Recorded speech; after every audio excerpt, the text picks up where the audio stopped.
Najaribu kuwaeleza haya, wanaoguswa na haya hawawezi wakafurahi,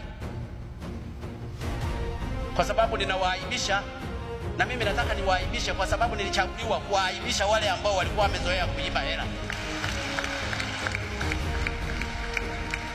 Hii ni fact, na ndio maana tumesema no way. Najaribu kuwaeleza hii ndugu zangu, ili mjue picture ya serikali yetu na madudu yaliyokuwa yakifanywa ndani ya serikali.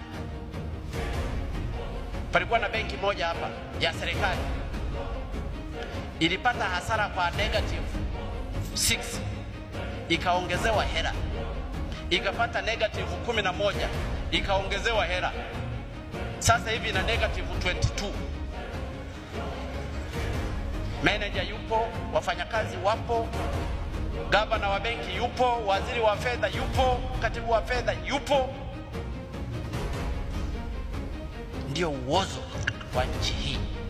Tumeifunga, tumesema lazima iwekwe usimamizi maalum, lakini huko ndiko fedha zimekuwa zikivushiwa huko. Hii ndio Tanzania. Ukizungumza hivi, wale waliokuwa wanasimamia hiyo benki hawawezi wakanipenda, na mimi sitaki wanipende.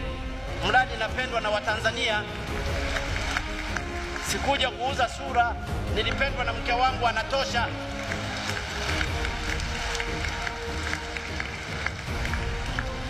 Sihitaji kupendwa. Watanzania walinipenda, wakaniamini, ni lazima nikafanye kazi ya Watanzania. Arati oye! Arati oye! Jamani ndugu zangu, natumia muda wenu kwa kutosha